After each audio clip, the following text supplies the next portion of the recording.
Señores, regresamos con el programa y vamos a abarcar un tema que es sumamente importante, ¿no es cierto? Que tiene que ver con su salud y con la salud de todos los peruanos. Porque ha habido una investigación muy interesante de este portal, nuevamente hoy lo tocamos, Ojo Público, que habla sobre los poderosos, ¿no? Sobre quiénes están detrás del negocio de la salud en nuestro país. Vamos a ver cómo hemos titulado esta parte del programa.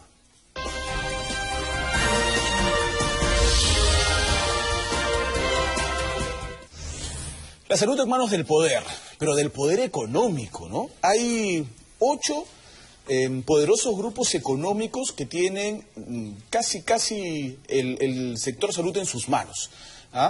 Se disputan unas ganancias realmente impresionantes. Voy a mencionar algunos, porque acá sí damos nombres, acá no tenemos miedo. Vamos a mencionar algunos, ¿no?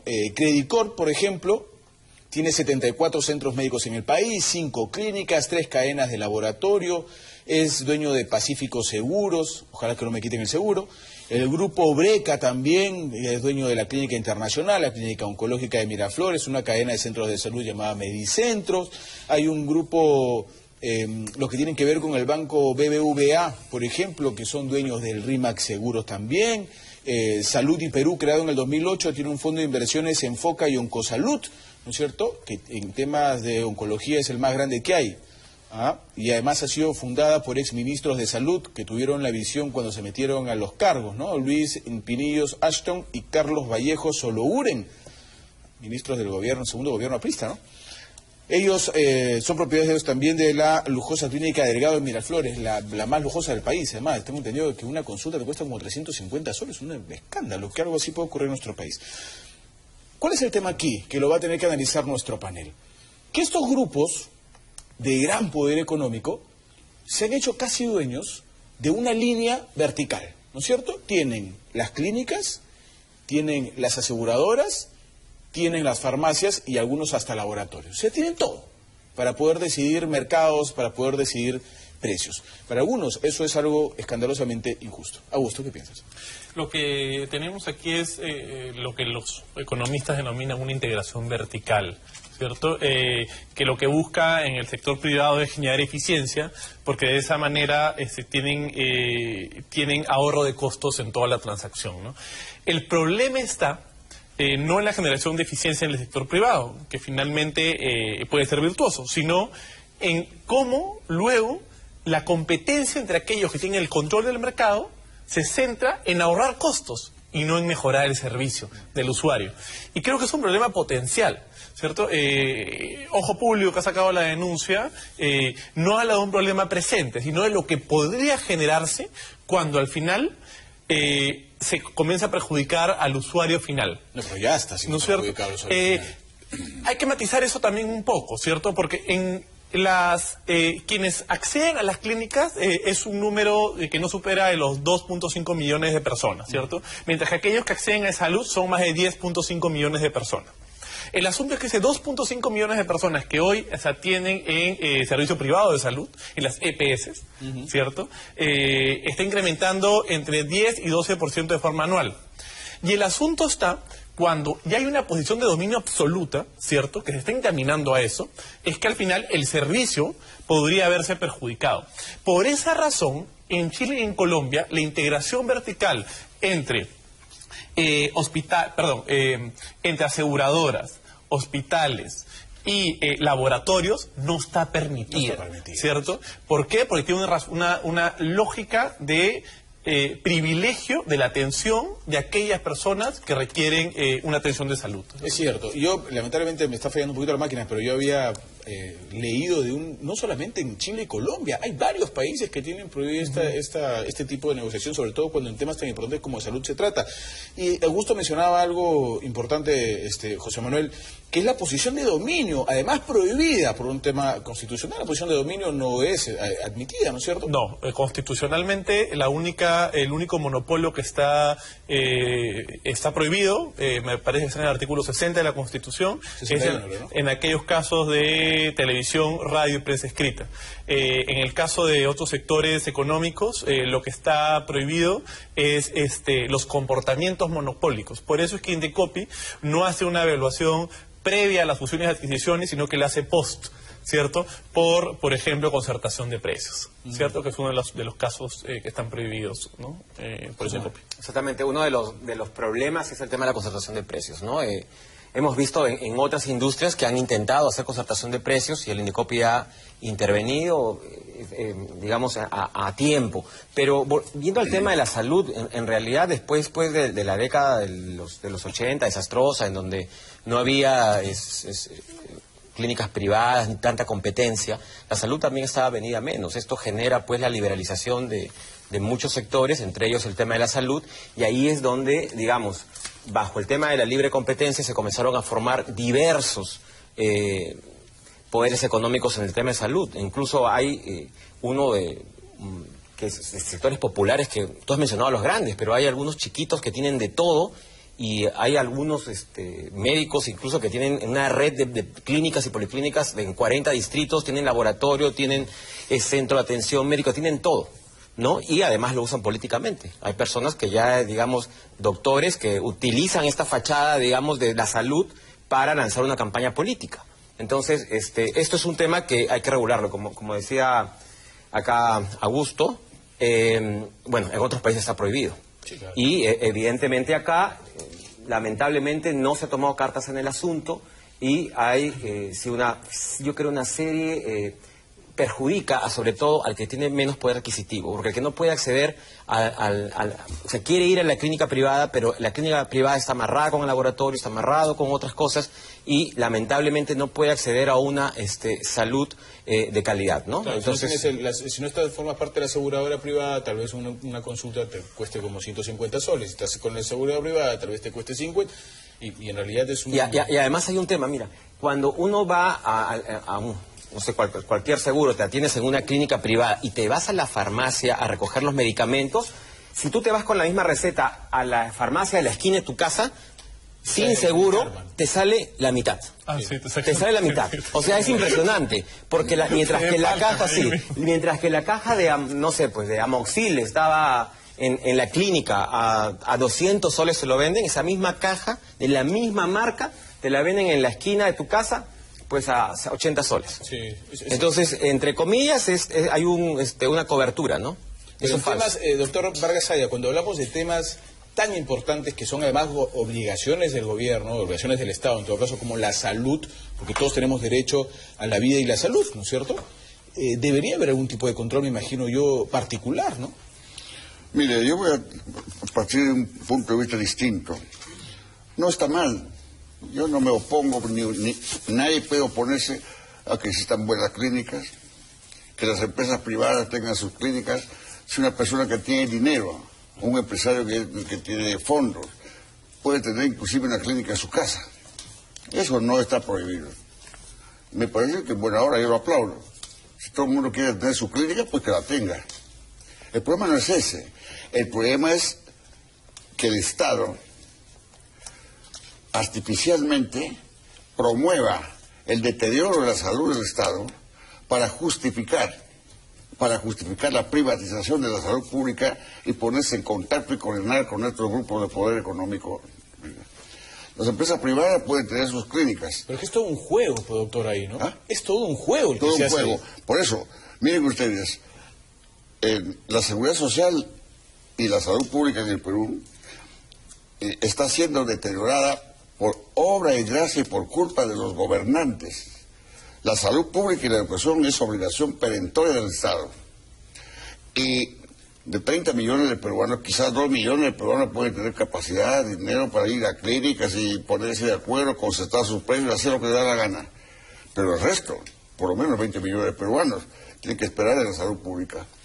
Ahora, miren ustedes, son 10 millones de trabajadores que aportan religiosamente para la salud pública y la seguridad social en las planillas. Para de salud. ¿Ah? Para de salud. Bueno, pues vamos a llamarme salud, pero a mí el nombre me importa un comino. No, es que hay 10 millones de personas más que van al CIS. Ah, bueno, entonces, lo ideal es que se respeten esas aportaciones. Esas aportaciones no pertenecen a la empresa privada. Resulta que hoy día todas las aportaciones, o gran parte de las aportaciones de los trabajadores que ellos aportan y con una parte de su salario para tener salud y seguro social, ya no la tienen. Está en correlación con las clínicas, con empresas particulares y privadas. Es la tendencia a la privatización, es a privatizarlo todo. Ese es el gran tema del país. Eso es una gran complicación. Yanina tiene algunos mensajes que están llegando a la red. Juan José del Castillo ha preparado un informe también que vamos a verlo en unos instantes sobre este tema. Yani. Así es, Pepe, el público ya se conectó a las redes sociales y está opinando al respecto. Daniel Meléndez nos dice que si las autoridades peruanas no defienden nuestra salud, el futuro de las personas ya no estará en peligro, sino que simplemente ya no existirá. Otro comentario también nos llega de Margarita Canales. Ella nos dice que con la salud en manos de las transnacionales, la vida se ha convertido en un simple elemento de mercancía para hacer dinero a manos llenas. Muy bien, muchísimas gracias. Juan José del Castillo ha preparado un informe que tiene que ver con este tema y la salud en manos de algunos poderosos económicamente hablando. Vamos a ver el informe. En medio del escándalo No le creo absolutamente nada, ¿no? Y bueno, está ocultando algo. Tergiversan mucho.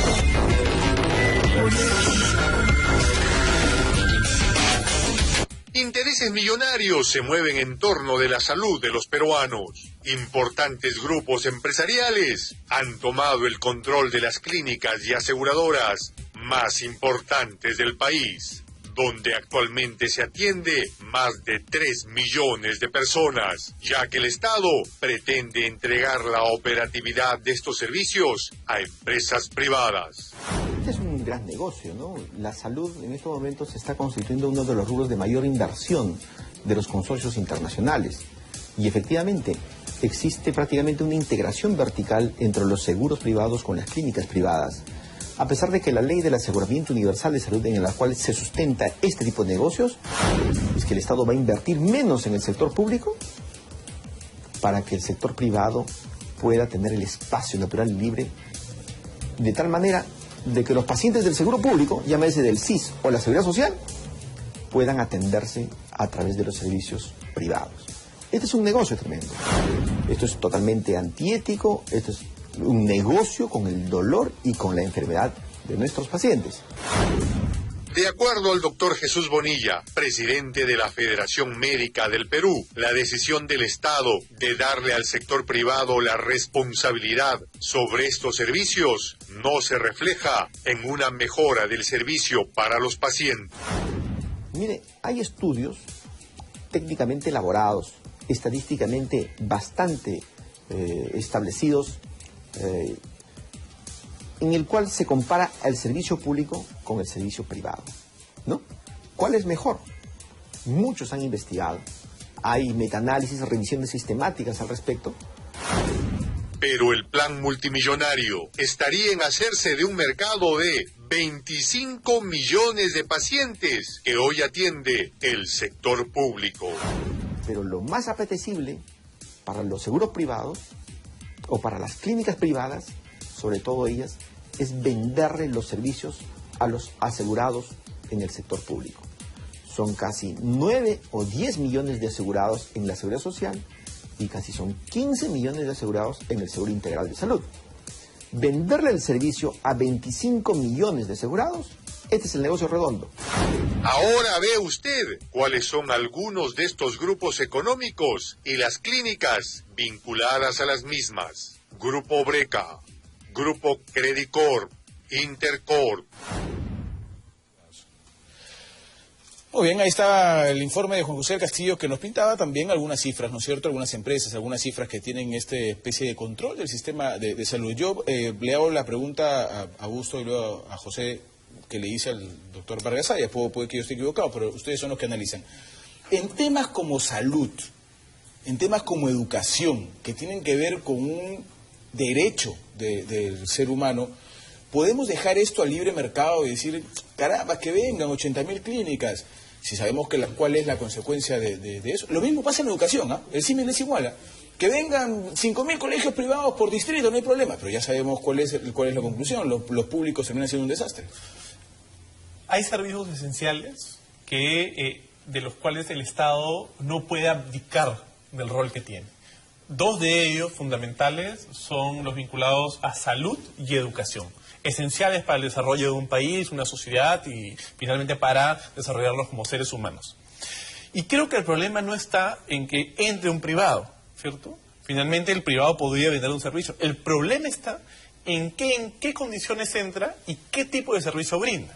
Una salud de calidad, una educación de calidad, y por eso es que el Estado finalmente tiene que tener un rol supervisor.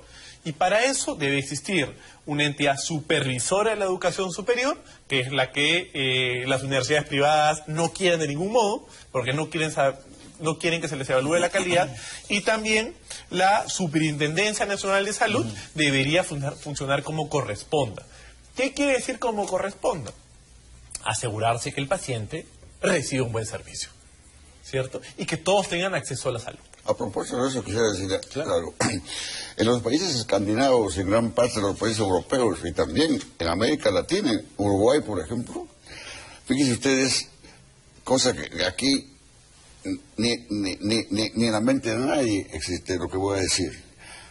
Cuando yo pregunté a los médicos y a múltiples personas qué requisitos se necesita allí, en esos países, para recibir atención médica en un nosocomio, me dijeron solamente un solo requisito, el estar enfermo.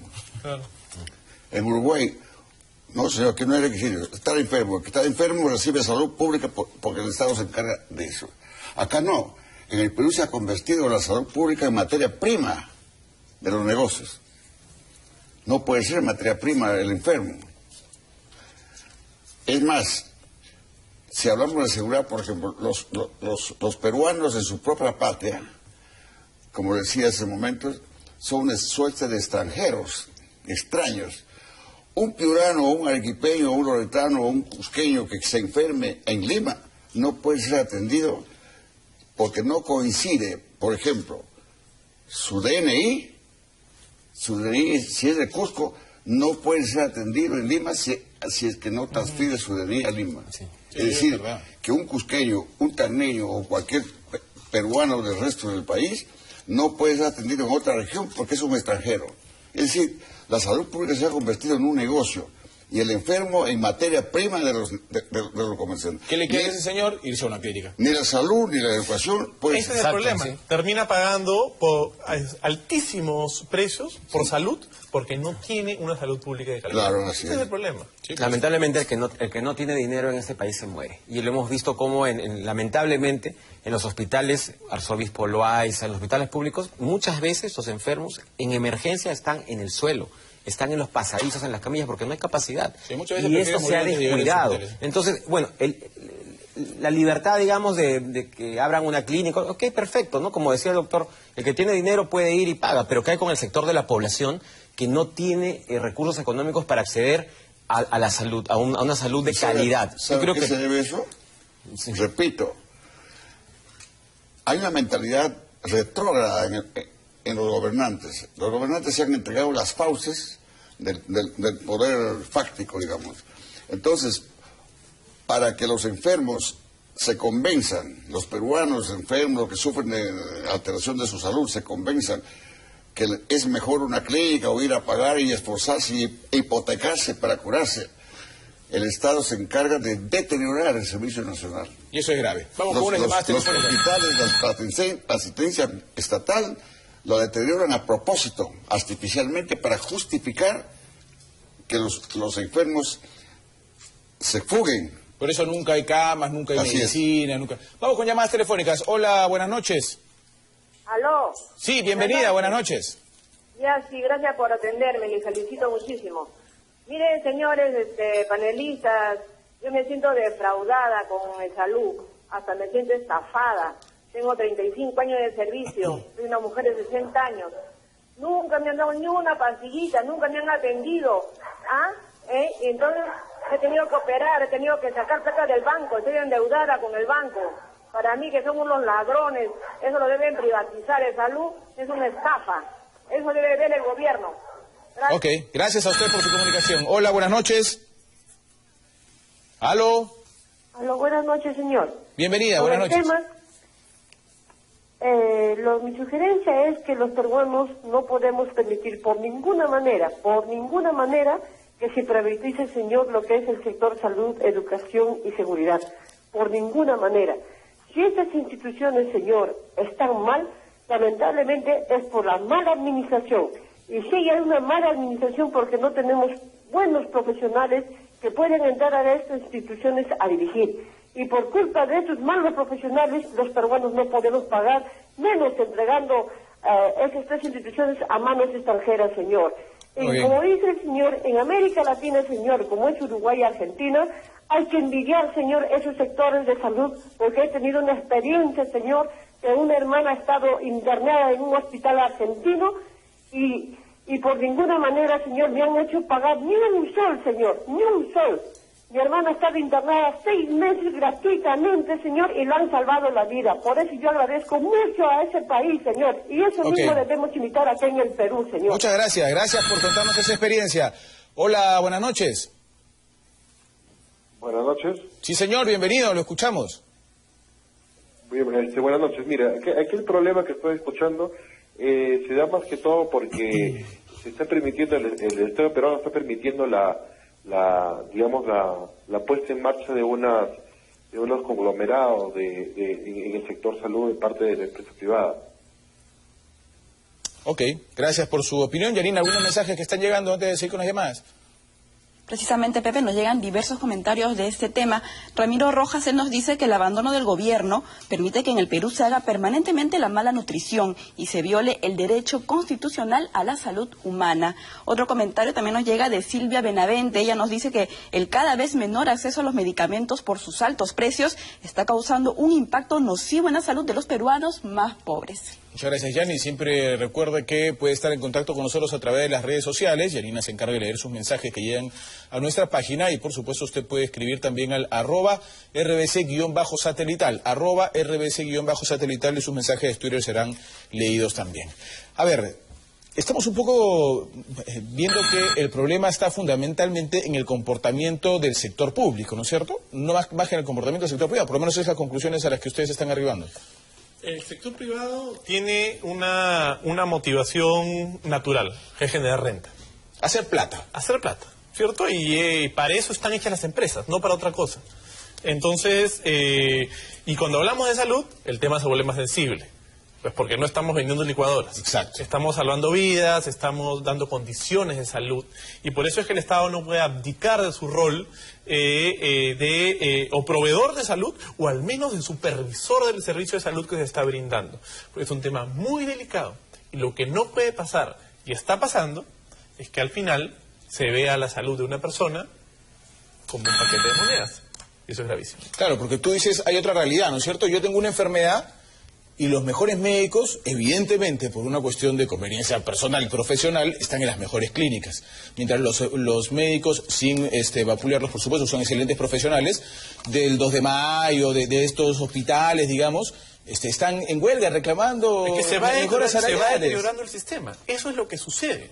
Y al final, lo más grave es que luego el sistema de salud comienza a perder dinero porque se comienzan a ir a los privados. Exacto. Y al final tienes un sistema más débil aún. Vamos con una llamadita si revisamos con nuestro panel. Hola, buenas noches. Aló, buenas noches. Sí, señor, bienvenido al programa. Aló, me llamo Ronald, buenas noches. Bienvenido, Ronald, lo escuchamos. Mire, yo en persona he ido a este hospital de salud, ¿no? Me he acercado a los 28 años, yo ahorita tengo 35 años. Cuando fui a los 28 años por una emergencia que me rompí la muñeca, la atención es pésima. Desde ahí no me acerco porque las veces que he ido a sacar consulta, una cita para algo, me lo pasan para 2 meses, para 3 meses. Termino de sanarme ya solo. Lo que yo le quiero decir es que todo el mundo sabe que salud, lo que es el Estado, es un engaño. Lo que yo quiero que ustedes digan es qué podemos hacer, qué es lo que se puede hacer para de una vez cambiar todo esto. Gracias por su llamada telefónica. Hola, buenas noches. ¿Aló? ¿Aló? ¿Aló? Sí, señor, lo escuchamos. Buenas noches. Señor Rocha, buenas noches. Bienvenido, lo escuchamos. Buenas noches. Quiero hacer primeramente quiero agradecerles a ustedes por darme la oportunidad de dirigirme a ustedes. Y con respecto al tema, le diré que está viendo como un hincapié que está viendo anoche el programa del canal después de las 8 y trataron temas tan importantes que nos están tocando hoy día y eso es muy importante. Me gustaría de que ustedes vean ese tema porque mucha gente lo que se están quejando de que no hay medicina en los hospitales precisamente porque el gobierno los permite eso. Los hospitales realmente están totalmente destrozados, no encuentra usted ninguna medicina, tienen seguro, tienen sí, tienen todo, pero si a usted lo receta no encuentra usted nada en la farmacia. Usted tiene que comprar particularmente en otras farmacias. Okay. Y esas son las farmacias de las mafias esas que trafican con el dolor de la población. Muy bien, gracias por su llamada telefónica, José. Bueno. Sí, efectivamente, ¿no? El sistema de salud, como decíamos, está muy deteriorado. Creo que es muy importante generar competitividad también dentro de los hospitales para la asignación de recursos, porque a veces se conforman con lo que tienen y esto está generando pues que los hospitales cada día la infraestructura venía menos, ha habido intentos de mejorar infraestructura, pero no es suficiente. Los médicos, los buenos médicos sí están en algunos hospitales nacionales, o sea, trabajan en algunos hospitales, pero inmediatamente cumplen sus horas y se van a la clínica particular o te dicen, mire, ¿sabe qué? Esa es mi tarjeta, yo tengo en tal clínica, vaya porque ahí lo voy a atender mejor, porque cuando vas a un hospital, el tiempo de atención también es menor al que se toman en una clínica. Tienes que cumplir con alguna cantidad de pacientes determinados. Tienen que cumplir con o sea, entran, están 2, 3 minutos, a veces ni siquiera los examinan, simplemente, a ver, ¿qué tiene usted? Listo, tome esto, vuelva. Y para sacar su examen se demora 3, 4 semanas. Y los que están bajo el sistema SIS es peor todavía, ¿no? Están sufriendo, hay muchos pacientes que con el SIS, si bien, digamos, supuestamente hay atención para todos, la calidad del servicio es pésima. Y eso, digamos, cuesta la vida de muchas personas. Hay muchas personas que mueren por negligencia médica o por un mal diagnóstico o incluso han salido bien de la operación, se van a la cama en el hospital y les da una neumonía porque la infraestructura en ese momento no está preparada para el enfermo, entonces contraen otras enfermedades. Muy bien, señores, tenemos que irnos a un corte, nos corresponde y vamos a venir con este mismo tema más adelante. El agradecimiento a José Manuel por haber estado con nosotros y también a Augusto Rey, por supuesto, por haber participado del programa hoy. Muchas gracias. Señores, corte y venimos con la tercera parte del programa.